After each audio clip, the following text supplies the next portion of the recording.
Chicken কষা কম বেশি আমরা সবাই পছন্দ করি। তো আজকের চিকেন কষাটা কিন্তু একদম বিয়েবাড়ির স্টাইলে। তো চলুন আজকে আপনাদের সাথে শেয়ার করি চিকেন কষা। তো ফার্স্টেই আমি একটা কড়াই বসিয়ে দিলাম চুলোতে, তারপর পরিমাণ মতন এখানে তেল দিয়ে দিচ্ছি।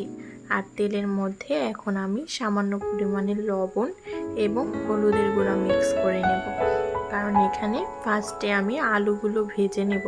আর আলুগুলো কিন্তু ভেজে নিলে খেতে কিন্তু দারুণ লাগে। তো ফার্স্টে আমি এই যে আলুগুলো দিয়ে দিচ্ছি, এখন সুন্দরভাবে লাল লাল করে ভেজে নেব আলুগুলো। তো আমি কিন্তু বড় বড় করে কেটে নিয়েছি, যেহেতু এইটা কিন্তু শক্ত মুরগি, তো এখানে আলুগুলো বড় বড় দিলেও কোনো সমস্যা নেই, যার জন্য আমি আলুগুলো বড় বড় করে কেটে নিয়েছি। আপনারা চাইলে আপনাদের ইচ্ছা অনুযায়ী যে কোনো সাইজেই কাটতে পারেন। তো এই তো দেখতেই পাচ্ছেন আমি সুন্দরভাবে নেড়ে চেড়ে আলুগুলো ভেজে নিচ্ছি। তো আমার আলুগুলো কিন্তু অলমোস্ট ভাজা হয়ে গেছে, এখন কালার চলে আসছে আর আমি সব আলুগুলো তুলে নিচ্ছি।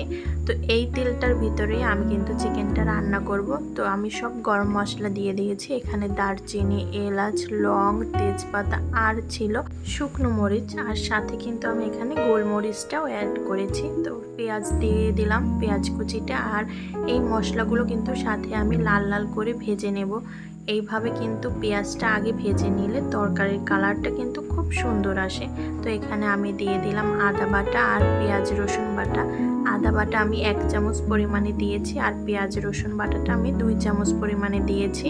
তো আমার কাছে একটু কম মনে হয়েছিল, যার জন্য আমি আরও 1 চামচ পেঁয়াজ রসুন বাটা অ্যাড করেছি। তারপরে এখানে দিয়ে দিয়েছি ধনিয়া এবং জিরা গুঁড়া 1/2 টেবিল চামচ পরিমাণে। তো দিয়ে ভালোভাবে কিন্তু আমি মশলাটা ভেজে নিচ্ছি। মশলাটা কিন্তু যতটা পরিমাণে ভাজা ভালো হবে, স্মেলটাও ভালো আসবে এবং তরকারিটাও খেতে কিন্তু খুব মজা হবে।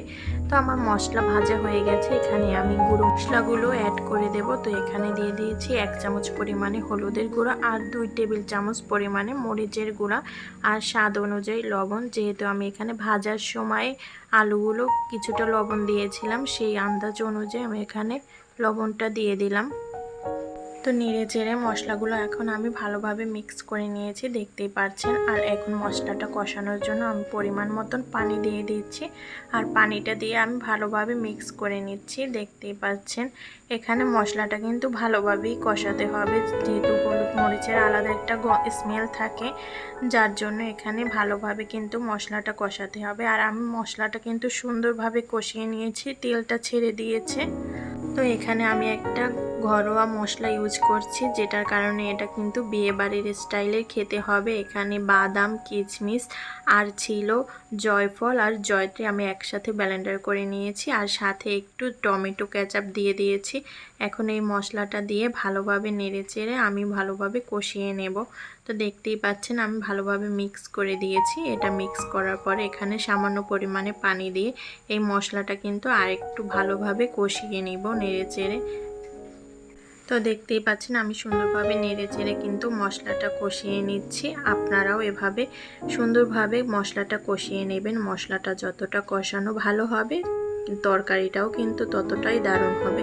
তো এখানে আমার মশলা কিন্তু অলমোস্ট কষানো হয়ে গেছে, তেল ছেড়ে দিয়েছে। এখন আমি চিকেনটা অ্যাড করছি।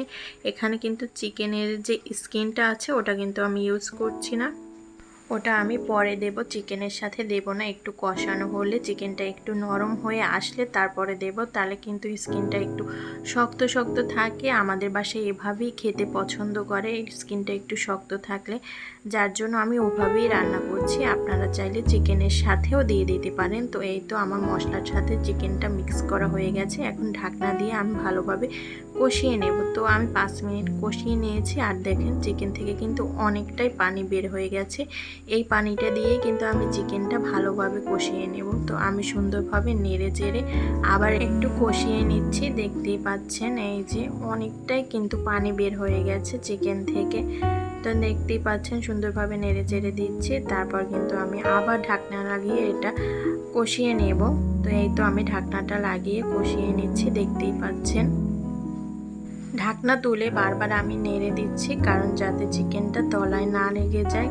কোনো কিছু তরকারি কিন্তু পোড়া লাগলে বা তলায় লেগে গেলে টেস্টটা কিন্তু প্রপার ওয়েতে আসে না, যার জন্য আমি কিন্তু খুব সাবধানেই রান্না করছি। দেখতেই পাচ্ছেন, আবার নেড়ে চেড়ে ঢাকনা লাগিয়ে দিলাম।